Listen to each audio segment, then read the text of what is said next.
Crise sécuritaire dans la partie est de la République démocratique du Congo. Messieurs, dames, aujourd'hui, nous allons essayer de réfléchir sur l'origine de cette crise grandissante et essayer de trouver des solutions palpables pour justement pallier à cette question. Vous le savez, l'administration américaine a ainsi sanctionné James Kabarebe, ministre d'État rwandais, et aussi Lawrence, porte-parole de rebelles M23. Est-ce que ce sont bien sûr de sanctions attendues qui sont tombées à pic ou pas?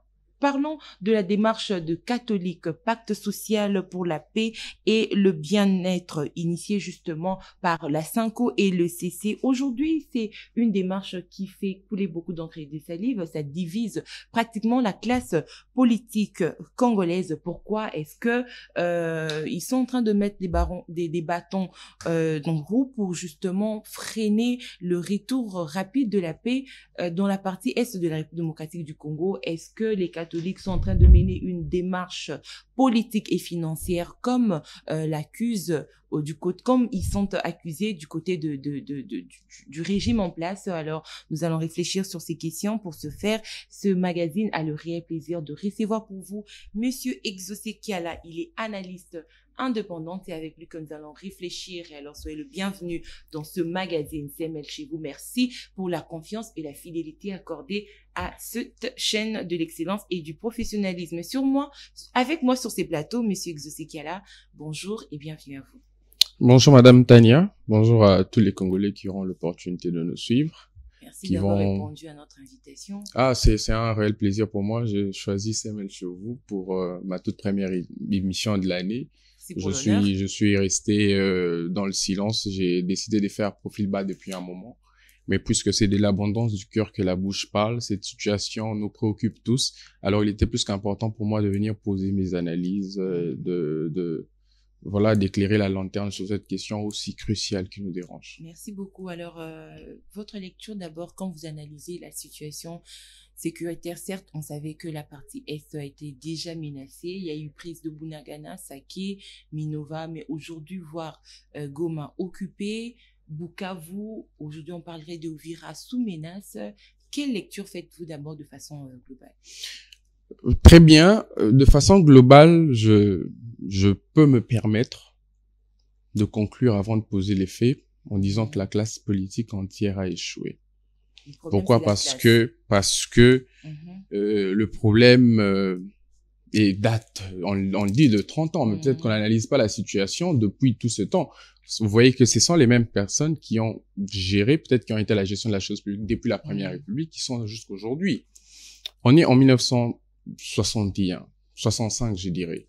Mobutu prend le pouvoir par les moyens que vous connaissez.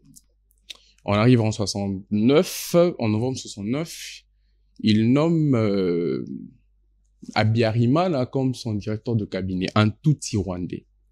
Habyarimana qui, en début 65, à l'aurore du mandat de Mobutu, de la prise ou de la gestion de Mobutu, était sans conseiller. À l'époque, puisque vous savez que Mobutu est arrivé, il a instauré le monopartisme au détriment du bipartisme ou du pluripartisme.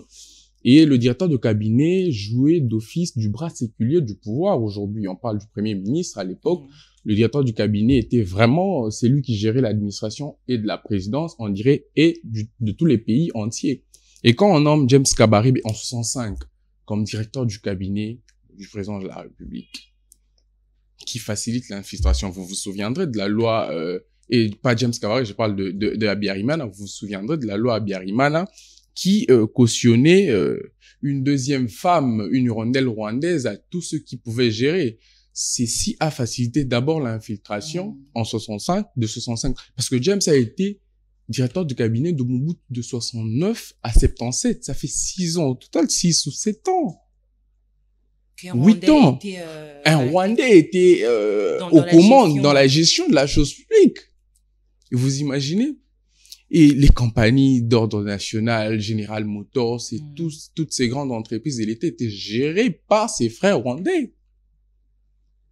Mobutu a aussi joué sa part de partition. Il fait partie de cette classe politique que j'appelle démissionnaire aujourd'hui, à ce jour. On arrive en 97. Avec la FDL, Laurent-Désiré Kabila va faire appel aux Ougandais et aux Rwandais parce qu'ils n'avaient pas d'armement. il fallait chasser celui qui s'est pérennisé au pouvoir en étant le seul maître à bord. Il va se servir de l'aide des Rwandais et des Ougandais. Entre autres de James Kabarebe en 96. Qui est James Kabarebe? C'est un Rwandais. Il arrive en 97, James Kabarebe est nommé chef d'état-major de l'armée congolaise, un Rwandais. Une pérennisation de cette infiltration que nous avons décriée en 65, de 65 en 97, avec en 96, avec Laurent Désiré Kabila. Exactement. Et celui-ci devient en 97, comme je l'ai dit, chef d'état-major de la République démocratique du Congo. Donc, on vit sous une pérennisation des infiltrations que l'on ne sera démantelé en peu de temps. Ce même James Kabarebe devient en 2002 chef d'état-major rwandais. Est-ce que Laurent Désiré Kabila ne savait pas toutes ces choses? J'ai aimé son côté patriotisme, de dire, voilà, je suis maintenant président de la République, je ne suis pas rebelle, vous devez rentrer chez vous. Mais après, ils vous ont aidé à conquérir le pouvoir de Kinshasa. Un côté qui s'est réveillé un peu tardivement. Parce que les intérêts qui priment, vous le savez bien plus que moi. Si ces gens vous ont aidé à conquérir le pouvoir de Kinshasa et à chasser Mobutu, ils réclament sûrement les choses que vous leur devez. Voilà pourquoi la fameuse phrase d'Etienne Tshisekedi qui dit combien au le bateau pesa bango pour salanini bazonga et na bango. Et cette infiltration s'est pérennisée. Vous savez, James Kabarebe en 2010 a été nommé ministre de la Défense nationale du Rwanda. Et qu'est-ce qui s'est passé pendant ce temps? On arrive en 2002 à Sun City.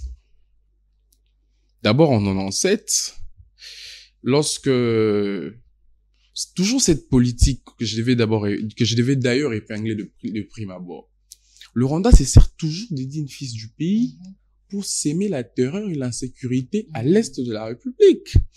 En 97, Jean-Pierre Bemba avec le MLC. Parce qu'il faudrait qu'on le dise, le MLC n'avait pas été créé comme un parti politique, y compris le RCD. C'était des mouvements rebelles qui avaient comme pour mission de conquérir le pouvoir de la manière dont ils suggéraient bonne pour eux. Avec des armes. Avec des armes, bien évidemment. En 97, Jean-Pierre Bemba en 98, la première guerre du Congo, Jean-Pierre Bemba a pour parrain, non seulement allié, mais pour parrain Museveni. Museveni est président de l'Ouganda jusqu'aujourd'hui. Il se sert de l'œuvre de Museveni pour faire la guerre au Congo. Lui, Congolais. Il fait partie de cette classe politique qui d'ailleurs est aux institutions jusqu'à ce jour. Ils le font avec le RCD. Joseph Kabila arrive puisqu'il fallait pacifier, parce que le pays était vraiment dissipé, le RCD d'un côté, le MLC de l'autre. Voilà, il fallait faire le 1+4 pour essayer de mettre tout le monde d'accord sur une gestion commune pour la transition de 3 ans jusqu'en 2006. On arrive en 2009. Moi, j'ai toujours traité cet accord comme le plus mauvais des accords qui ont été signés. Certes, tous les accords sont mauvaises, mais l'accord avec le CNDP, le gouvernement congolais, je n'en crois pas. Brassage, mixage. Où on donne 43% du commandement militaire du Nord et du Sud Kivu au Rwanda, au mouvement rebelle. C'est même ça, la naissance, c'est même là la naissance ou l'aurore du M23. Raymond Chibanda, ministre des Affaires étrangères à l'époque, a signé ces accords. Aruba, Rwanda. Est-ce qu'il y a-t-il un modèle avant que je ne continue, Madame Tania? Qui est modèle dans ce pays? Dans cette classe politique? Congo, et anthropologique, anthropocentrique, comme le dit Maître Biladam Kilolo. C'est l'homme congolais qui est à la base lui-même du problème. On arrive, je peux me permettre de le dire, que le président Tshisekedi a aussi signé des accords avec le Rwanda. Parce que l'accord du CNDP du 2009 n'a jamais été révélé en 2009. Donc, on l'a su après. Quand on a dit que les M23 ont fait 14 mois, 1 année et 2 mois ici à Kinshasa, c'était pourquoi? Est-ce que vous et moi, nous le savons, nous ne le savons pas. Mais moi, je connais l'accord de la Sakima. La Sakima, c'est une zone minière du nord, du sud et une partie du Maniema. Cet accord a été signé entre le gouvernement congolais et la société, je crois, DHT du Rwanda pour l'exploitation de nos minerais. En 2021, Nicolas Kazadi, ministre des Finances, Adel Kainda, ministre de Mines, je crois, du portefeuille, Sam Alkonde, premier ministre, et Godard Moutemon avait remplacé ou avait fait l'office du ministre, il était vice-ministre de Mines à l'époque. Donc, outre le partenariat qu'il y a eu entre la RDC, entre Kinshasa et Kigali, il y aurait des accords signés. C'est ce que vous essayez de Oui, c'est ce que je suis en train de vous faire comprendre. Que certainement, il y a eu des accords qu'on ne connaît pas. Non dévoilés. Parce que le fait de faire 14 mois, le 1-23, on fait 14 mois, sous l'égide, je dirais, du ministre Gilbert Nkonko, le ministre de l'Intérieur, sans que, ça c'est ce qu'il dit. Ça c'est ce qu'il dit. Bon, il a toujours l'habitude de jeter l'opprobre, vous le connaissez bien plus que moi, il n'assume rien, c'est toujours les autres. Même son propre ministre que lui nomme. C'est une défaillance. Il accuse en même temps aussi les services de sécurité, l'ANER et la DEMIAP. Comment les rebelles peuvent être à la capitale RD congolaise, Kinshasa, pendant 14 mois, Madame Tania. Vous imaginez? 14 mois à Kinshasa, une année et 2 mois. Sans qu'il ne s'en rende compte, selon lui. Et invité par le ministre de l'Intérieur. Un an du mandat déjà. Du mandat. Avec des rebelles à Kinshasa. Une délégation des M23 à Kinshasa. Mais on parle de quoi? On se moque de qui? Soit le président de la République, bon, moi j'ai dit qu'il sait, parce que c'est carrément impossible. Si ce n'était pas le cas, Gilbert Nkonko allait être suspendu, révoqué, je dirais, parce que c'est un ministre. L'accord de la Sakima, je reviens là-dessus. On dira que nous n'avons pas signé d'accord avec le Rwanda. Ce qui arrive aujourd'hui à la République démocratique du Congo, c'est parce que le président de la République, Félix Tshisekedi, a refusé de respecter les accords de ses prédécesseurs. C'est faux. Moi, je dis que c'est faux. Il a lui aussi signé des accords. Je vous cite Nicolas Kazadi, qui est ici à Kinshasa, ministre des Finances en 2021, juin 2021. Adel Kainda, ministre du portefeuille. Vice-ministre de Mines, Godard Motemona. Sam Alkonde, premier ministre. Cet accord a été signé entre le gouvernement congolais et une société minière rwandaise. Mais pour ce régime également, il y a eu des accords. Il y a eu des accords. Une fois de plus avec le Rwanda. Une fois de plus avec le Rwanda. Vous imaginez. Comme pour dire l'accord avec. Et dans cet accord, vous trouverez. Dans cet accord, vous trouverez la fabrique, je dirais la construction d'une raffinerie à Kigali. La raffinerie, c'est cette, je dirais, cette branche, cette machine de transformation de minerais. Une raffinerie coûte moins de 10 millions de dollars. Nicolas Kazadi, lui seul peut prendre et puis acheter produire une raffinerie ici à Kinshasa ou à l'est de la République. Il a un salaire de combien pour sortir 10 millions? Non, mais quand on prend Forage, Lampadaire, Arena, Centre financier, tout ça qui ont été de francophonie, il peut de sa propre poche. Bon, ça c'est la justice du président de la République. Vous savez que la justice elle-même est indépendante. Oui, mais entre guillemets. Juste guéri. Non, pas guéri. Vous savez qu'il existe un document du ministre Constant Moutamba. Il est vivant. Je cite des gens vivants qui interdisaient à l'époque à Nicolas Kazadi de survoler le sol congolais. Il a été débarqué au pied de l'avion. Après 2 jours, pour mesure d'enquête, cette affaire de Forage et Lampadaire, après 2 jours, il a survolé le sol. Vous avez suivi son interview où il dit que le président de la République, il a dédouané, il a appelé le ministre Constant Moutamba. Non, il faut voir, il faudrait gérer très bien. Le ministre qui dit qu'il faut gérer les réseaux sociaux, voilà, c'est ça la justice que vous voulez inventer. Donc, ma conclusion, ou je dirais en grosso modo, la classe politique en général a échoué. Depuis 1960, moi j'ai pris 65, mais depuis 60 jusqu'à ce jour, la classe politique entière a échoué. Il n'y a pas de modèle. Ni Joseph Kabila, ni Félix Tshisekedi, ni moi encore, Étienne Tshisekedi, qui nous a menti. Il n'y a pas de modèle. Aucun modèle. Pas de patriote. Il n'y en a pas, il n'y a personne. Personne n'est patriote entre eux. On est dirigé par des apatrides. Personne. Je voulais démontrer. 4 régimes se sont succédés. Les 4 ont signé des accords avec le Rwanda. Si vous ne savez pas, j'ai relevé l'accord de la Sakima qui est moins connu à ce jour. D'aucuns ne le savent. Mais c'est un accord signé avec le gouvernement congolais, l'accord de la Sakima. Nicolas Kazadi est vivant. S'il est vrai, s'il est rationnel, il vous le dira. Et puisqu'il ne l'est pas, il va protéger ses intérêts. C'est ça la politique en RDC. Et vous voulez que ce peuple délaissé fasse confiance à cette classe politique? Je répète, je réitère mes propos, il n'y a pas de modèle dans la classe politique congolaise. On prenait pour modèle Etienne Tshisekedi pour une certaine constance, pour une certaine véracité, pour un certain nombre de valeurs portées de démocratique. C'est faux. Il n'a jamais été. L'histoire nous a été dupée. En fait, c'est ça le langage de l'UDPS. Okay. Donc, il n'y a pas de modèle. Moi encore, Lambert Mende, moi encore... Délice Sanga que j'apprécie sa manière de réfléchir.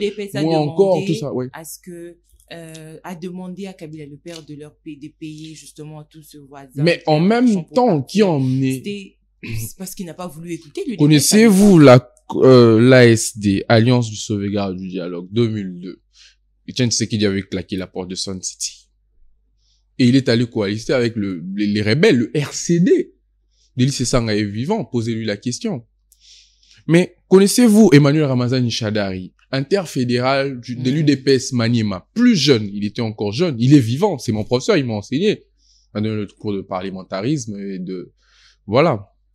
Le secrétaire permanent de l'UDPS. Il était secrétaire, il était interfédéral de l'UDPS Maniema à l'époque. Ah, l'UDPS Maniema à l'époque. Aujourd'hui du PPAD. Aujourd'hui du PPAD. Demandez-lui comment il était devenu gouverneur sous la FDL. Gouverneur du Maniema. Demandez à l'ancien ministre de l'enseignement. C'est parce que l'UDPS a l'ancien ministre de l'enseignement. Avec le Rwanda. Comment il s'appelle? Comment il est devenu? Comment il s'appelle encore? Il y a eu des Théophile Mbemba, voilà. Comment est-il devenu gouverneur sous la FDL? C'est parce que la FDL avait aussi reçu le soutien. D'ailleurs, Etienne Tshisekedi avait demandé aux gens d'accueillir Mouzé à Kisangani. Et c'est au cours de ces accords entre l'AFDEL et l'UDPS que certains des gouverneurs de l'AFDEL étaient nommés, certains des gouverneurs qui étaient nommés étaient des membres de l'UDPS. Théophile Mbemba, Emmanuel Ramazani Shadari. Aujourd'hui, l'UDPS au pouvoir n'a pas le droit de dire qu'il a hérité de cette guerre. Non. Non. Faux et archi faux. Faux et archi faux. Quand l'UDPS prend le pouvoir, vous me ramenez toi l'UDPS, c'est parti malheur qui nous cause du tort aujourd'hui. Non, je me suis décidé de pas l'UDPS parce que c'est le parti au pouvoir. Bon, peut-être que vous avez raison, mais j'ai quand même de la nausée quand je parle de l'UDPS en raison de tous ces macabres dans lesquels ils nous ont plongé. L'UDPS en 2019 reçoit le pouvoir, prend le pouvoir parce qu'ils n'ont jamais été élus. Kabouya l'a dit, ce n'est pas moi. Ils prennent le pouvoir de Kabila. Kabouya a dit que le président a cherché à qui donner le pouvoir. Il a vu une formation sérieuse, entre guillemets. C'est l'UDPS et il nous a donné le pouvoir. Kabouya est vivant à la 10e rue. Allez le consulter. Voilà pourquoi je rejoins mon aîné Merlez-vous qu'il a dit hier ici sur votre plateau que vous êtes le 4e pouvoir. Vous devez aller consulter ces gens pour avoir de l'information. Parce que cette formation politique, vous le saviez bien plus que moi, n'assume rien, n'a jamais été responsable de quoi que ce soit. Il y a toujours cette politique adamique où c'est l'autre qui est responsable. Donc, en 2019, on reçoit de Joseph Kabila le pouvoir. On a 2 345 410 km². Comme superficie, nous enseignait à l'école. On a 145 territoires sous l'égide du gouvernement central coalisé FCC-CACH. On a une armée structurée. Dixit, le président de la République. J'ai reçu de mon prédécesseur une armée structurée et bien organisée. On a des institutions fortes, bien établies. Entre 2006, Madame Tania, et 2018, le PPRD a à son actif plus de 190 lois promulguées. C'est une formation politique, celle-là. OK? Alors, comment on a hérité d'une guerre? Alors qu'on avait en main l'armée structurée, on avait tous les territoires à son sein, on avait la totalité, l'intangibilité, allais-je dire, du territoire national. Où est-ce que l'UDPS a hérité de cette guerre? OK. Alors, comment expliquez-vous la rapidité avec laquelle il y a eu occupation de territoire sous l'UDPS? Vous voulez dire que l'UDPS également, son tour, n'a pas respecté ses accords avec l'ennemi, d'où cette rapidité-là des conquêtes des territoires? La rapidité de conquête ou de la prise des territoires sous l'UDPS est justifiée par le simple fait de la légèreté avec laquelle l'État a été pris sous ce régime. Vous savez que le jour où Christian Malanga et ses policiers ont pris d'assaut le palais de la Nation, le chef de l'Intérieur, Peter Kazadi à l'époque, était à Pullman. Si je mens, il peut venir démentir. Sous ce que vous connaissez. Je ne vais pas dire de la jouissance parce qu'il sait pourquoi il était là-bas. Avec tous ceux qui gèrent la sécurité et le président de la République y compris. Le palais de la Nation, Madame Tania, le bureau officiel du chef de l'État, a été pris d'assaut pendant plus de 2 heures avec un live Facebook où les assaillants se sont mis à descendre le drapeau du pays et tout ça. Il y a la cour militaire sur Tchatchi, de l'autre côté. C'est le centre-ville. La légèreté avec laquelle les choses se sont passées prouve ou rencontre ce que vous avez dit. Qu'aujourd'hui, c'est tout à fait normal et légitime que lorsque les solutions récurrentes qui sont mises par le régime ne rencontrent pas le besoin du peuple, c'est tout à fait légitime. On ne sait pas construire une armée dissuasive. Pendant 5 ans, le président de la République... Mais infiltré. Bon, on vous l'a dit qu'aucune armée au monde n'est infiltrée, n'est sans infiltration. C'est ça, au fait, de la politique de Kagame. Je veux vous le dire. Je veux vous le dire. Pendant 5 ans. Mais on accuse en même temps les services de sécurité. À quoi servent l'ANER et la DEMIAP? Le service de renseignement militaire, c'est la DEMIAP. Et renseignement civil, je crois, c'est l'ANER. Sous l'égide du président de la République, sous sa direction. À quoi ils servent? L'ANER sert à traquer les gens, à contrôler, je sais pas moi, à fouiner sur les plateaux de télévision pour voir qui dit la vérité au président de la République. La légèreté avec laquelle, comment est-ce que vous pouvez imaginer, dans un pays en guerre, Jean-Marc Aboun l'a dit à son temps, qui voudrait, après que son enfant ait fini les études, l'envoyer à l'armée? Qui? Il le disait aux députés en 2022. Personne ne le voudra. Personne. Pourquoi? Du simple fait que c'est gâcher l'avenir d'un enfant.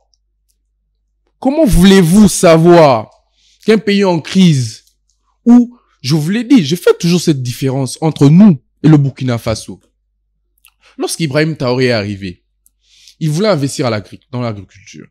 Pour lui, ce n'était pas un problème de guerre comme nous, mais il y avait urgence parce qu'il fallait atteindre l'autosuffisance alimentaire. Et pour lui, comme la Chine, comme, je sais pas moi, le truc, il faudrait investir à l'agriculture. Il réduit les trains de vie des institutions. Qu'est-ce qu'il fait? Il supprime les émoluments des députés. Les députés restent avec un jeton de présence. Ça veut dire que vous bénéficiez puisque vous êtes là à la plénière. Il réduit le nombre du gouvernement. Il compense les gouvernements. Si nous sommes dans un pays sérieux, quand Jean-Marc Aboun parlait, quand Délice Essang a parlé de la réduction du train de vie des institutions, il y avait urgence de le faire. On aurait budget, économie, finance fusionné. Les budgets à grimper, il y avait du budget. Une fiction de budget. Il existe 1 milliard alloué à l'armée, la lance sur la programmation militaire.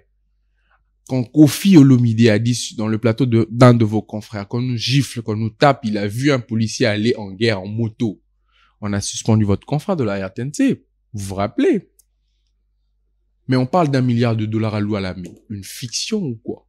Ils sont où les 1 milliard? Ils sont où? Donc quoi pour dire que nous sommes dans un état où les questions essentielles, les questions importantes sont gérées avec légèreté. Lorsque Bounagan avait été pris, c'est au même moment, quelques années après, que le régime emmène un projet de changement de la constitution. Où est l'intérêt du peuple? Bounagan n'en est-il pas le Congo? Kiwan, Jamassi, Sisaki, ce n'est pas le Congo? Pour voir que les intérêts sont ailleurs, le président vous l'a dit que lui, son objectif, c'était de rencontrer les grands chefs d'État. Il a dit dans le plateau d'un de votre confrère. Non, mais il a justifié le fait que la réduction du train de vie des institutions n'était pas opportun. Du simple fait que il fallait... les députés, lorsqu'ils vont dans leur base en vacances parlementaires, on les appelle honorables. Ils doivent subventionner les deuils de leurs électeurs et tout ça. Mais en ce moment, lorsque j'ai vu les résolutions du président de la République après que Goma ait été pris, Il dit, on va réduire, il demande un rapport dans 72 heures pour la réduction du travail des institutions. J'ai ri, je souris. Je dis, mais le président s'est mis dans une posture d'une tête encyclopédique. On ne les reproche de rien. Il connaît tout. Lorsque Fayulu a proposé le manifeste de Kisangani, un plan de sortie des crises, nous devons nous mettre ensemble. Parce que la cohésion nationale, il faudrait le dire à tous les Congolais qui nous suivent, est constructive. C'est comme l'amour. Elle ne vient pas du coup, cette cohésion. Sinon, ça sera un coup de foudre. Il faudrait la construire du jour. Oui, exactement. Il faudrait la construire du jour au lendemain. Nous l'avons vu avec Macron. Macron le fait avec Mélenchon. Lorsqu'il s'agit des questions essentielles de l'État, on appelle même les opposants. On est opposants. On se bat pour la conquête du pouvoir. De quel pouvoir? De ce même pouvoir que vous devez demain gérer. Exactement. Exactement. Moi, je prends pour actuel responsable ce régime. On pouvait éviter ce bazar. L'unité nationale ne peut pas être construite maintenant. Je sais pas si je vais anticiper la démarche des prélats, mais avant ça, il fallait, bien le faire à l'interne. Appelez les gens. Discuter sur les questions essentielles. Je donne l'exemple de Macron, par exemple, et Mélenchon. Jean-Luc Mélenchon. Il les font de temps en temps sur des questions économiques, sociales qui touchent le peuple. Il n'y a pas de divergence. Mais on a dit non, Fayulu cherche le pouvoir. On a traité de... Bon, on n'a même pas dit oui, opposition à Nzala. Il a certains appelé les Nyanga Lakata. C'était une période d'opulence où on se croyait le tout-puissant. C'est une période où, voilà, on se permettait de tout faire. D'ailleurs, ceux-là, il a appelé les prélats, Ndoki en sultan, et tout ça, ainsi de suite. L'autre, c'est le prix Nobel qui l'enivre, ainsi de suite. Bon, il a traité de tous les mots, ses opposants. Pendant ce temps, l'opposition d'aujourd'hui n'est pas celle de l'UDPS.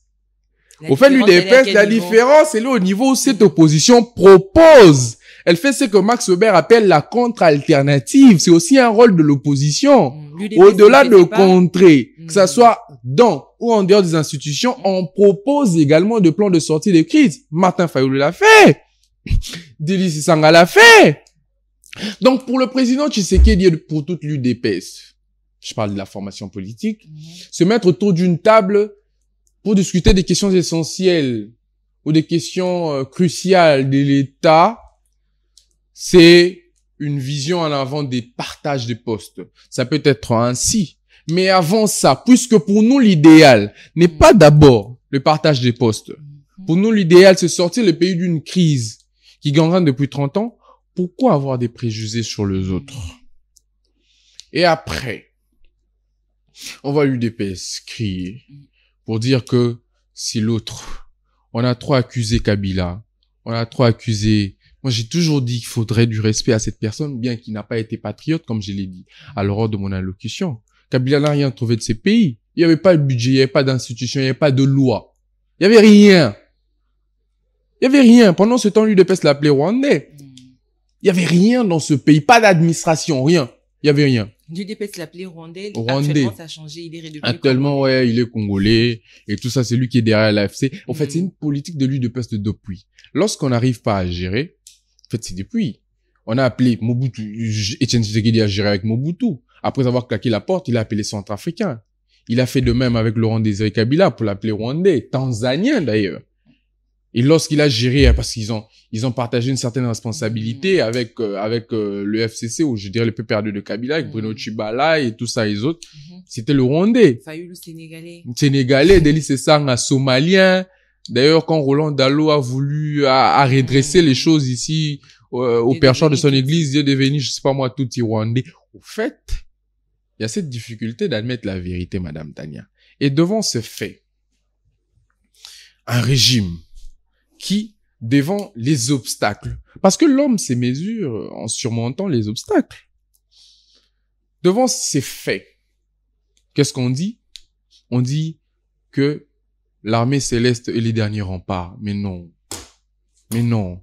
Pourquoi des discours qui emmènent encore les désespoirs dans le fief de la population? Non, mais l'idée est que l'armée, congolaise est en train de se battre sur le terrain. Non, l'armée ne s'est jamais battue sur terrain. Jamais. Sauf que Tshisekedi, il n'y a jamais eu affrontement entre nous et les M23, entre nous et l'armée rwandaise. Il n'y a jamais eu affrontement. J'ai mis ma main à couper. Chirimwani, d'heureuse mémoire, le gouvernement militaire l'a dit. J'ai jamais reçu de commandement offensif. Ça veut dire quoi? Vous parlez français mieux que moi. J'ai toujours reçu de commandement d'observation. On observe. Parce qu'on privilégie une certaine, entre guillemets, diplomatie. Il n'y a jamais eu affrontement. Et quand on sort pour dire à un peuple à qui vous avez l'armée, parce que Max Weber qualifie l'État comme l'ensemble de règles normatives qui régit une société. Je vais vous citer 2 missions de l'État. L'État gendarme. Dans cet État, le gouvernement ou le pouvoir politique a pour mission de sécuriser l'intangibilité du territoire national, parce que c'est même ça le but de la souveraineté. Quand vous êtes souverain, vous avez cette capacité-là de prendre des décisions sans influence extérieure. Ça veut dire que dès qu'il y a une menace extérieure, vous êtes capable de vous concerter vous seul. Au lieu de crier sur la communauté, entre guillemets, internationale, une fiction d'ailleurs, de prendre des décisions. Vous avez la police qui a pour mission de sécuriser les personnes et leurs biens. Mais lorsque l'armée est défaillante et que l'on appelle à l'armée céleste, ça veut dire, vous pouvez conclure, que l'État également est défaillant dans sa mission. Au lieu d'aller dans la mission Providence, qui n'a même pas été à la hauteur. L'État va être défaillant. Comment? Parce que entendre les décideurs, il y a eu, le président a parlé d'une riposte rigoureuse, le ministre de la Défense a parlé de faire la guerre. Ça veut dire que l'État s'y prépare. Le président s'est d'abord contredit lui-même. Je pleure. Si j'étais Anthony Tshisekedi, j'ai pleuré chaque jour à la chambre de mon père pour... Non, sérieux, je dois vous le dire. Si j'étais Anthony Tshisekedi, j'ai pleuré chaque jour devant la porte de la chambre de mon père pour lui dire qu'il faudrait virer cette équipe de communication. On n'a jamais rendu la tâche facile au président de la République. Dans le même discours, il parle d'une riposte rigoureuse en disant que nous allons privilégier la négociation. Suivez le discours. Bon, il dit quoi? On retient quoi? C'est quoi la position du président de la République? Parce qu'il engage une nation. Dans un même discours, qui devait être un discours de réconfort, qui devait être un discours de lignée, qui montre maintenant à ce jour quelle est la lignée que prend la RDC face à cette situation. Dans ce même discours, le président dit une riposte rigoureuse. Il parle de la guerre, mais dans ce même discours, il parle de privilégier la négociation. Mouyaya vient, porte-parole du gouvernement, qui dit qu'il faudrait négocier. On privilégie la diplomatie. Le fameux ministre de comment il s'appelle? De la Défense qui dit on va faire la guerre par mer, par terre, c'est des bêtises qu'il a dit. Il parle de la guerre. Bon, un même gouvernement, un même commandant suprême, avec des langages différents. Vous voulez qu'on nous prenne au sérieux, Madame Tania? Au niveau international, c'est cette image qui fait en sorte que les sanctions tardent aussi à venir. Mais comment les sanctions vont tarder? On va sanctionner qui? Jusque-là, il faudrait qu'on se le dise, on ne sait pas qui nous agresse. Vous connaissez l'agresseur principal? C'est Paul Kagame. C'est Paul Kagame. Permettez-moi de me sourire. Les troupes qui soutiennent, qui viennent en renfort à Munich. Le président de la République a dit autre chose que vous. Le président de la République a parlé de son prédécesseur. Non, il a parlé de son prédécesseur comme étant parrain de l'AFC. De l'AFC. Mais c'est Paul Kagame qui l'appuie, qui appuie l'AFC. Paul Kagame et Kabila sont 2 personnes différentes. Il a parlé de l'ordonnancier principal de l'AFC. Or, l'AFC est en mission conjointe de rébellion avec le M23. Jusque-là, on ne sait pas qui agresse. On parlerait de Moïse Katumbi à une certaine époque, par le CG Kabouya. À une certaine époque, c'était Moïse Katumbi. Et aujourd'hui, c'est... Juste après avoir rénové l'aéroport... oui, l'aéroport de Loano, je pense. Bon, qu'à cela ne tienne. Si c'est Kabila qui soutient l'AFC de Nanga, Kabila a un parti politique affilié au ministère de l'Intérieur. Pourquoi on a l'État, on a tous les moyens en jeu, mais on se plaint quand même? Retirer l'agrément, ça sera un avertissement. Le PPRD est affilié ici au ministère de l'Intérieur. Commencez par retirer l'agrément au PPRD pour dire que vous êtes... Commencez par sanctionner en interne. En interne! Et avant d'attendre des sanctions au niveau du Exactement. Qu'à cela ne tienne, une deuxième hypothèse. La communauté internationale n'intervient jamais pour des conflits intra-ethniques. C'est ça la souveraineté, la notion que j'ai évoquée tout à l'heure. Que vous avez l'armée et la police. Vous êtes souverain, libre. La souveraineté, c'est la liberté que vous avez. Lorsqu'il s'agit d'un conflit intra-ethnique, par exemple les Téké, les Aka avec le phénomène Mubondo, on a déjà appelé la communauté internationale? Non. Nous avons les services habilités pour éteindre cette crise. Et lorsqu'on dit que l'AFC, c'est Joseph Kabila, Joseph Kabila est un Congolais. Donc, Corneille est un Congolais. Donc, la logique simple, le syllogisme, vous l'avez étudié mieux que moi, c'est un conflit, selon le président de la République, intra-ethnique et non intra-étatique. Et des solutions ne viendront que de vous. De nous-mêmes. C'est ça le principe de la souveraineté. Mais bon, voilà. On s'en fout. Le président peut se permettre de sortir et de dire du n'importe quoi. Ça dit rien. Il y a cette communication contradictoire. Tantôt c'est Paul Kagame. Mais c'est le manque de sérieux. C'est Joseph Kabila. C'est le manque de sérieux, Madame Tania. On a pris les choses à la légère. On va prendre les choses à la légère jusque maintenant que... On a pris, oui, jusqu'aujourd'hui, les choses sont à la légère.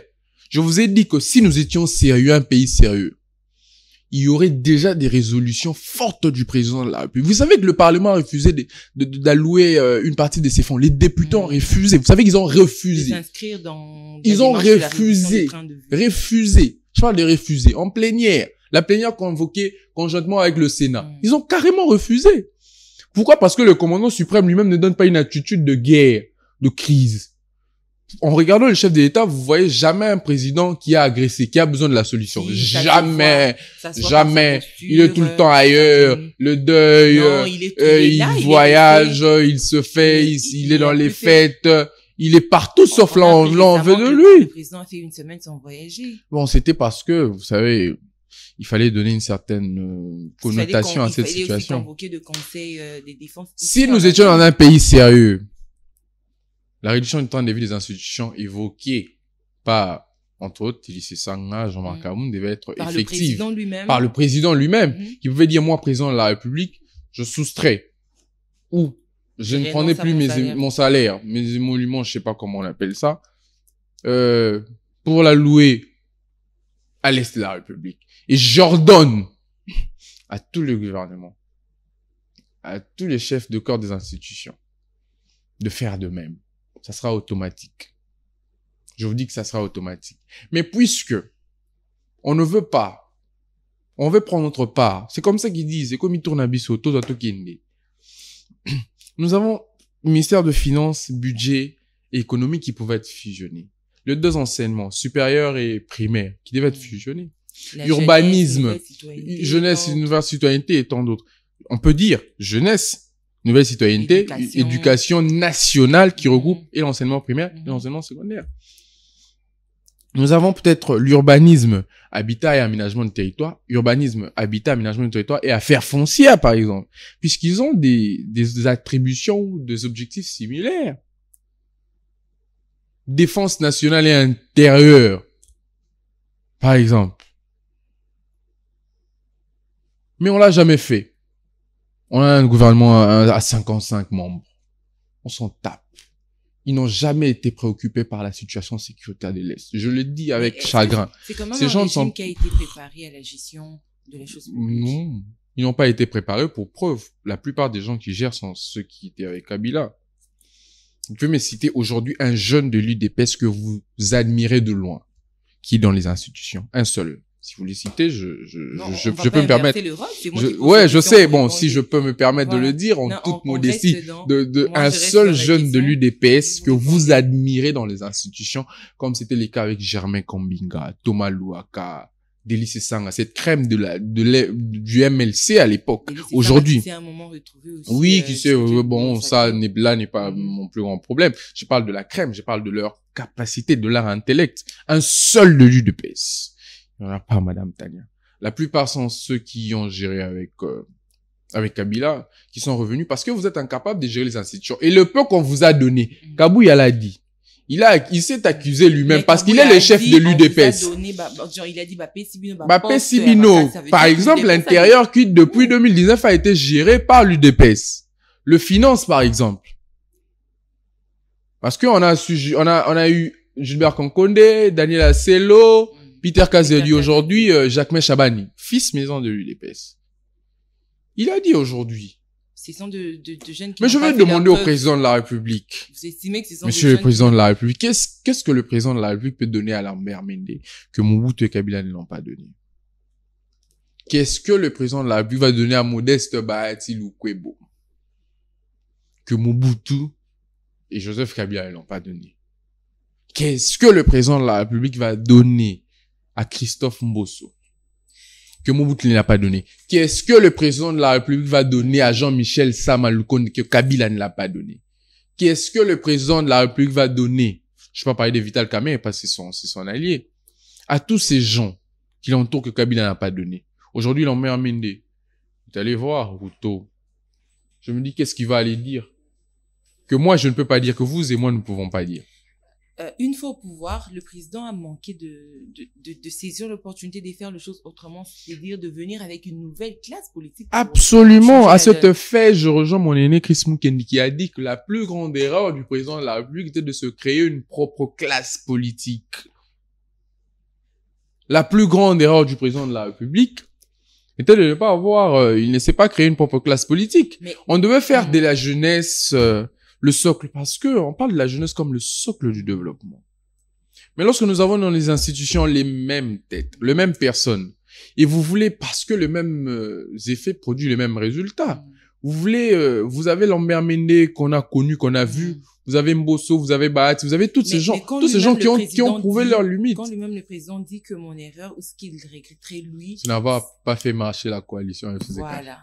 FCK. Vous savez, la plus grande erreur du président de la République, c'est aussi de prendre parole. Ils ont de les, non, c'est aussi de prendre parole en public. On peut être sur le plan expérience. Non. Ce sont de jeunes qui ont géré avec Kabila, lui étant quel jeune, par exemple? Ce sont de gens si on peut le dire comme ça, qui ont géré avec Kabila. Lui, une fois au pouvoir, étant que président de la République, il allait impulser. Mais ça rejoint tout justement ce que vous avez dit. Que l'UDPS en vrai n'a jamais été préparé pour gérer. Parce que si cette formation politique avait été préparée pendant 37 ans, entre guillemets, parce que j'ai toujours redouté cette opposition, aujourd'hui, on parlerait pas de Joseph Kabila. Vous trouverez des crèmes, des gens déjà préparés à gérer la chose publique, à gérer l'État, à gérer l'ensemble de règles normatives, les juridictions, l'administration. Puisqu'il y en a pas, il y a presque pas. Je vous ai ici posé la question, je pose aux Congolais, un seul jeune de l'UDPS qu'on admire aux institutions aujourd'hui. Ministre, je sais pas moi quoi, mandataire. Il y en a pas. Il y en a pas, ils n'ont jamais été préparés. Jamais encore, je le dis, jamais je réaffirme. Ça rejoint tout justement ce que vous avez dit. Parce que lorsque nous supposons avoir fait 37 ans l'opposition, sans proposition, le but pour nous, c'était de faire une opposition, je sais pas moi, à la barbarie, où pour sentir une opposition, il fallait brûler le pneu, caillasser les véhicules, piller les maisons, les entreprises et tant d'autres. C'était ça, au fait, le but. Et pendant ce temps, le temps passait. Mais qu'aujourd'hui, l'on vous donne le pouvoir. Je parle de donner. L'on vous donne le pouvoir. Mais vous êtes incapable de le faire. Vous êtes incapable d'assurer ne serait-ce que la circulation routière. Elle pose problème ici. Ne serait-ce que la circulation routière. Incapable de ne serait-ce que réguler la circulation routière. Incapable de donner ne serait-ce que du pain. Parce que le socialiste, c'est ça. Au social à peuple, c'est Tolian Zela. Ils avaient dit ça à Joseph Kabila pendant le 5 chantiers. Tolian Zela, Tolian Nini, Lipa. Mais ils sont incapables de donner ce pain-là à la population. Mais le plus grand problème aussi au niveau international, c'est une crise de légitimité. Macron est venu ici, il a dit ça au président de la République face to face. Nous savons les contextes, je fais un discours en direct, nous savons le contexte dans lequel vous avez été élu. Déjà, bon, avant d'aller à l'international, je veux le dire que ces élections sont les seules qui ont été contestées par les membres du parti au pouvoir. On a vu Géco Béa tirer du doigt le ministre de l'Intérieur, la police, la représentation de la sécurité. Quoi pour dire que les élections n'ont pas été crédibles et tout ça. Les propres membres de la formation politique, il y a déjà une crise de légitimité avant de dire à l'interne du peuple congolais, à l'interne de la formation politique. Nous avons vu le membre de l'ACP, de l'ancien gouverneur, faire des manifestations pour dire que ce ne sont pas des élections. Ça veut dire qu'à l'interne, on ne vous accepte déjà pas.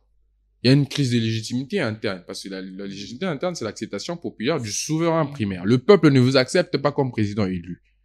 Nous allons à l'international. C'est la même chose. Parce que la légitimité interne est tout simplement le reflet. Bon, la légitimité internationale est le reflet de la légitimité interne. Ça veut dire que lorsque le peuple vous accepte, et l'international ou les autres organisations font de même. Quand Macron, qui représente l'Union européenne, le dit, comme ça, ici chez vous. Le président lui a dit aussi qu'il devrait éviter cette attitude paternaliste. Non, on n'est pas là-bas, Madame Tania. On y est à la légitimité. Avant d'éviter ça, on vous dit en face chez vous que vous n'avez jamais été élu. Ça doit révolter. On peut le dire à Traoré. Ils vont jamais oser parce qu'ils ont été chassés du Burkina Faso. La RDC devait emboîter les pas, justement, du Burkina Faso. Ça aussi, je l'ai toujours proposé. Je me suis toujours posé la question de savoir.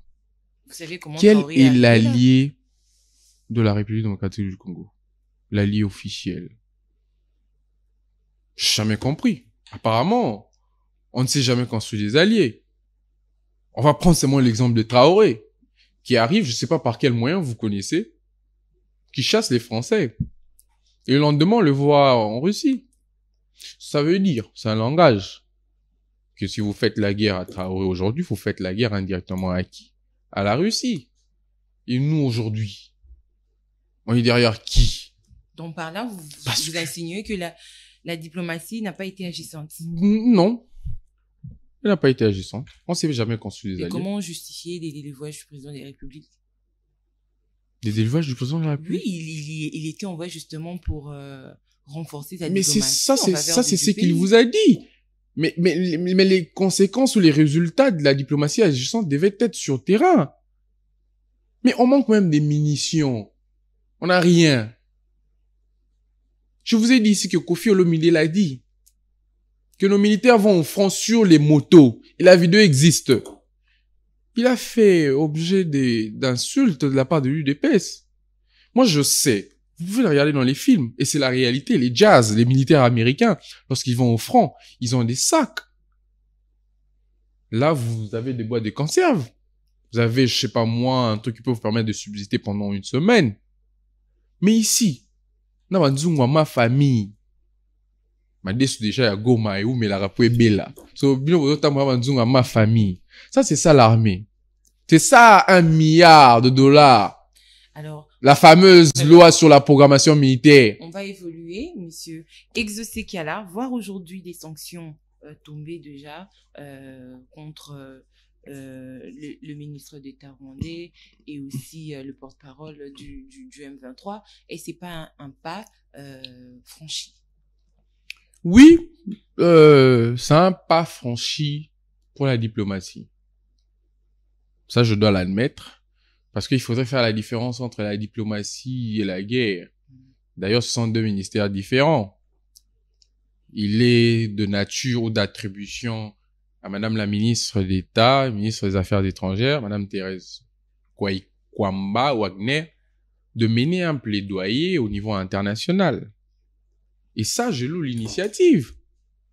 Et il y a même des propositions qui ont été faites avant qu'on ne parle de sanctions, notamment les retraits immédiats des forces rwandaises. Vous avez vu ça monter en puissance ici. Les cessez-le-feu, l'embargo sur l'achat d'armes. Parce qu'on doit normalement connaître quelles sont les armes qui sont sur notre sol.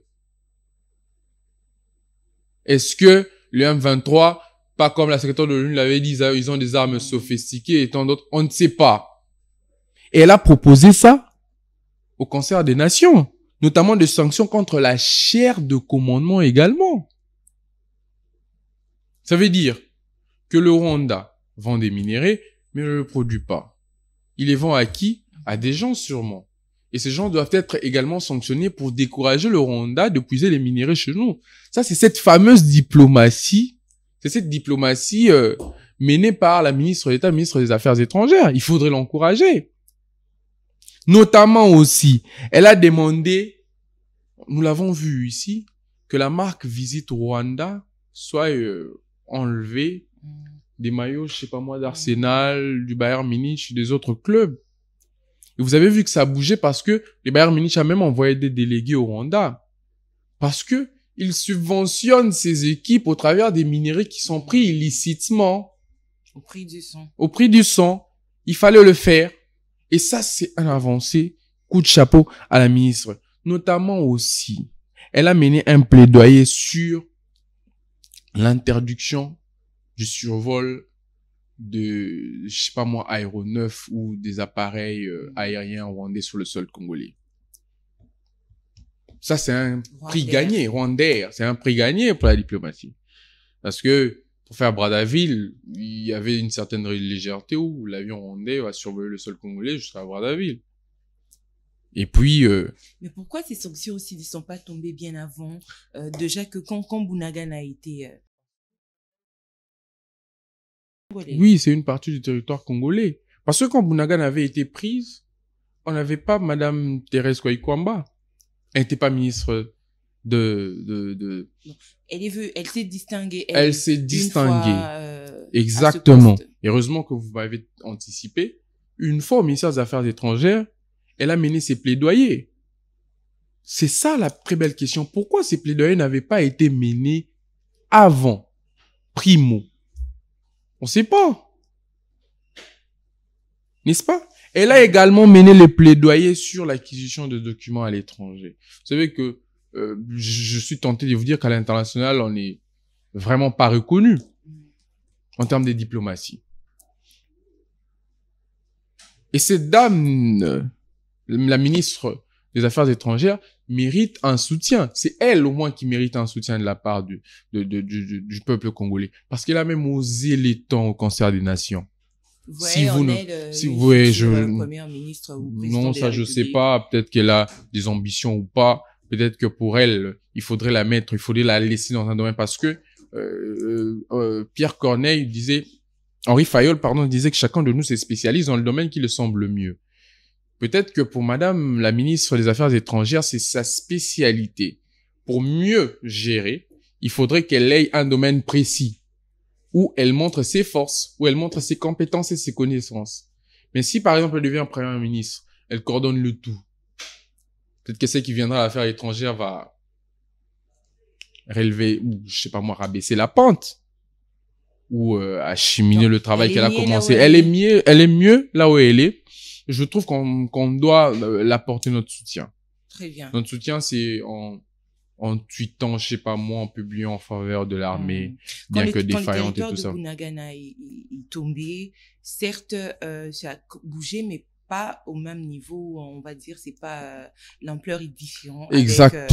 Avec Goma, Bukavu et tant d'autres. Aujourd'hui, quant à cette question, les catholiques ainsi que les protestants ont décidé de mettre en place un projet visant justement l'unité, la cohésion nationale pour justement le retour rapide de la paix dans la partie est de la République démocratique du Congo. Mais aujourd'hui, on voit que c'est quand même une démarche qui est très contestée par certains classiques de l'Union sacrée.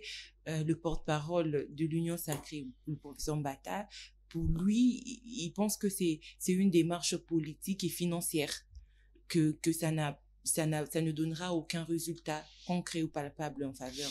Mbata, c'est un de cette classe politique qui est engloutie par l'avarice. C'est l'amour de l'argent. S'il est incapable de respecter ses propres mots en tant que professeur entre guillemets de droit, qui a dit que la constitution ici, c'est la meilleure depuis 1960. Et après, c'est lui qui mène à bon escient ce combat de la constitution. Et vous les prenez pour modèle. Vous prenez ces dits pour vrai. Non. Moi également. Je suis tenté de le dire que je ne suis pas pour cette démarche des prélats. Vous ne vous inscrivez pas? Non plus. Pourquoi? Non plus. Moi, il faut laisser la République brûler? Non. Moi, j'estime qu'on n'a jamais fait la guerre avec le Rwanda. Comment pendant 6 ans, on privilégie une seule option, alors qu'il y en a une autre? Il n'y a que la diplomatie qui est mise en avant. C'est la même chose. Lorsque j'ai fait les récits historiques de 1960 à ce jour, cette même diplomatie a emmené Sun City, c'est consensus. Ça nous a emmené Jean-Pierre Bemba aux institutions rebelles, des lycées Sangam, Boussanyamouissi, tous ces gens, et Roger Lumbala et les autres. Cette même négociation nous ont emmené le brassage et les mixages. Au fait, la négociation a pour résultat une solution moins pérenne. On va négocier, oui. Mais après, le président qui viendra, il va faire de même que Félix Tshisekedi. Il ne faudra pas respecter ses accords. Je pense, j'estime qu'il faudrait faire la guerre avec le Rwanda parce qu'on n'a jamais fait la guerre avec le Rwanda. Jamais. En aucun jour, vous entendrez que l'armée rwandaise ou l'armée congolaise a proportionnellement répliqué ou riposté à Kigali. Jamais. Jamais. On est toujours en position défensive et d'observation, comment on appelle ça, d'observation, de cesser le feu et tout ça. C'est la diplomatie. Mais après, puisque la diplomatie a montré ses limites. Parce que vous estimez que la RDC est prête pour faire la guerre au Rwanda? Prête ou pas prête, c'est au gouvernement de le dire. Parce que pendant 6 ans, on pouvait se construire une armée. Déjà que nous avons trouvé une armée structurée. A dit les présidents de la République. Et cette armée de plus de 150 000 hommes qui est structurée n'a pas pu faire la guerre. Pourquoi? Pourquoi? Je me pose cette question. Si cette armée est structurée, si nous avons mis de fonds 1 milliard chaque année, si nous avons entre guillemets une politique publique en matière de défense et de sécurité, pourquoi on n'a jamais fait la guerre avec le Rwanda? Si nous avons su mener à bon escient la diplomatie à l'extérieur, en disant que nous allons nous construire des alliés, comme j'ai fait l'exemple, comme j'ai donné l'exemple du Burkina Faso. Aujourd'hui, vous n'osez pas attaquer le Burkina Faso. Faites directement la guerre avec la Russie et vous connaissez le poids de la Russie aujourd'hui dans le monde. Donc j'estime, à mon humble avis, qu'il y ait une armée dissuasive ou pas, qu'il y ait une armée infiltrée ou pas. Moi, je favorise jamais la diplomatie. Je favorise jamais la négociation et cette prise de position prise par les players. Pourquoi? Parce que, bon, on approche Nanga. Il demande quoi? Je ne crois pas que Nanga manque de l'argent. Il a été président de la CENI. Sûrement, il a touché des grandes sommes, des sommes colossales. Mais Nanga n'est pas seul. Il a fait fusion avec le 1-23. Vous connaissez les réclamations du 1-23.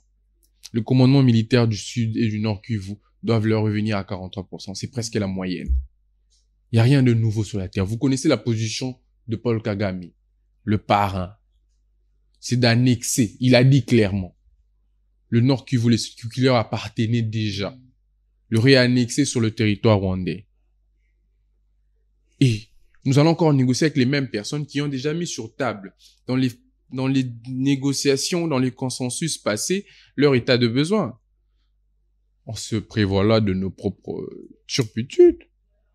Même quand eux-mêmes se disent être favorables à des négociations, ça cacherait ce besoin de vouloir effectivement intégrer l'administration congolaise. Exactement, même pas l'administration, mais c'est pérenniser cette politique que nous avons dit au début, d'infiltration de l'armée.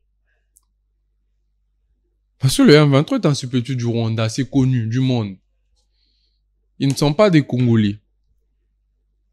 C'est Henri Magie le Congolais, c'est Corneille Nangaa les Congolais, c'est Joseph Kabila les Congolais. Et quand ils viennent avec ces gens, comme Laurent Désiré Kabila, ça coûtera cher. Aujourd'hui, il y a insécurité en fait grandissante. Il faut trouver des solutions rapides aussi. Certes, on parle de la guerre. Il y a une solution, Madame Tania, c'est faire la guerre. On n'a jamais fait la guerre. Bon, on n'a jamais utilisé cette solution. Comment on saura son efficacité? On n'a jamais fait la guerre avec le Rwanda. Voilà pourquoi j'ai dit qu'il y ait une armée dissuasive ou pas, infiltrée ou pas, on manque de moyens ou pas. Moi, je veux que l'on fasse d'abord la guerre. Et que l'armée congolaise ne peut compter que sur ces éléments parce que aucune autre armée n'acceptera de mourir à la place de Congolais. Bon, c'est sous ce régime qu'on a confondu le rôle de l'armée. En fait, l'armée a été conçue pour défendre l'intégrité du territoire national, point. Il n'y a plus rien d'autre. Et lorsque cette armée n'est jamais utilisée, lorsque cette armée a pour mission maintenant de pondre de documents, parce que vous voyez, vous le savez, vous suivez l'actualité, lorsqu'il y a bombardement, que ce soit des camps des réfugiés ou de camps après qu'il y ait une résolution de cesser le feu, l'armée congolaise réagit toujours par des communiqués. Je sous-entends, je ne refuse pas que l'armée ait une administration. Mais la mission première de l'armée, lorsqu'il s'agit d'une riposte rigoureuse, comme l'a dit le président de la République, il faudrait. L'armée n'a pas une autre mission que d'attendre une certaine diplomatie. Non. Même l'Ukraine, dans sa petitesse, étant que nation, défend d'abord ses intérêts et l'intangibilité de son territoire en négociation, en mettant une certaine part de négociation dans le processus de paix. C'est ce que nous n'avons jamais fait. Même l'Israël est fait avec ses alliés. La Palestine, avec sa petitesse, le fait également. Nous voulons d'abord, en premier lieu, protéger notre territoire, entre autres, les politiques, puisque nous sommes en politique en tant qu'armée, les politiques jouent un jeu diplomatique, c'est lui de trouver une autre solution en attendant que le sol nous donné par nos aïeux doit rester intangible dans son entièreté. On parlerait plus de 2 345 410 km² depuis 2022. Depuis juin 2022, Bounagan avait été pris. C'était quoi l'attitude des gouvernants? C'était les changements de gouvernement à un autre, c'était les remaniements. C'est ça, hein, les discussions qui sont des fois entreprises par les membres du gouvernement. Remaniement. Moi, j'ai autant de députés. L'autre qui dit, j'ai beaucoup de députés, hein, mais j'ai reçu peu. L'autre qui dit, non, elle est plus âgée que moi, mais comment elle est questeur de l'Assemblée nationale. C'était ça, ces débats autour d'un partage de postes. Et l'autre qui était à la défense, on le remet. Au transport, l'autre qui était, je sais pas moi, aux affaires foncières, il devient comme ça. C'est un changement de poste de même personne. Et cette même équipe qui a échoué et revient aux affaires, c'est pour nous dire quoi? Moi, je me suis posé la question, comment ces gens nous conçoivent? Ils se disent que nous sommes un peuple naïf. Parce que je voulais démontrer ici qu'un Jean-Pierre Bemba avait comme parrain Museveni. Certes, le gouvernement congolais refuse de dire ouvertement que l'Ouganda c'est également allié au M23, au Rwanda, mais nous savons l'apport de Museveni sur cette situation de crise à l'est du pays. Mais ce même Jean-Pierre Bemba, vous avez fait de lui ministre de la Défense.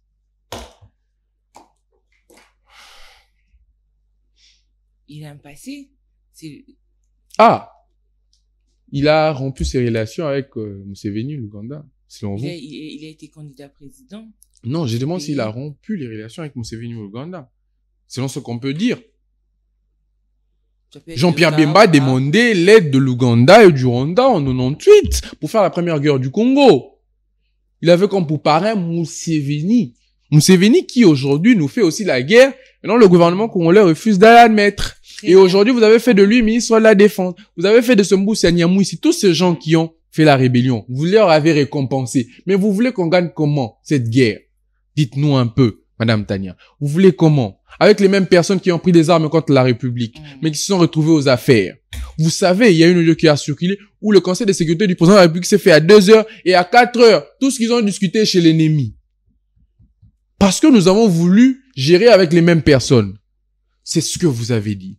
Il y a eu manque de création de classe politique. Le renouvellement de la classe politique est un fait impératif. Ça ne consiste pas. Le renouvellement de la classe politique ne consiste pas à remplacer les jeunes par le vieux. Moi encore les anciens par le nouveau. Mais c'est un changement de donne. On peut avoir les mêmes personnes, mais un autre système qui vient, qui impose. Et l'UDPS, ça a raté de le faire. Ok, on va évoluer sur cette question parce que vous vous inscrivez dans la logique de la guerre.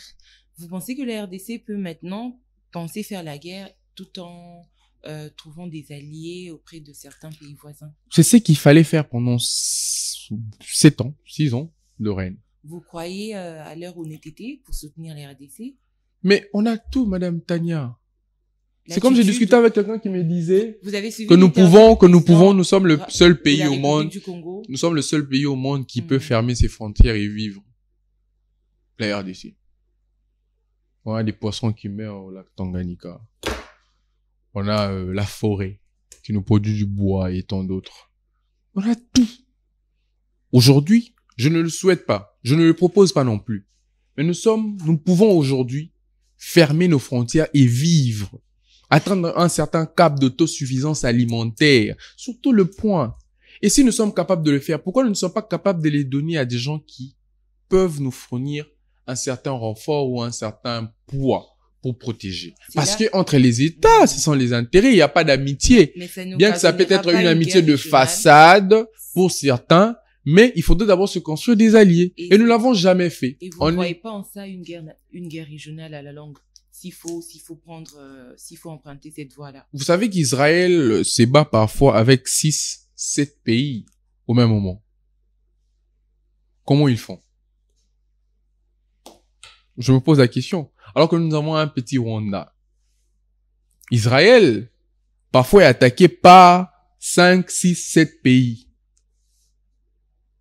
Mais pourquoi? Parce qu'ils ont des alliés qui leur fournissent de munitions. C'est ça le monde. Les faibles, les forts dominent sur les faibles. C'est tout à fait évident. Si vous avez l'argent, vous allez en procès avec un pauvre, vous gagnerez même si vous avez tort.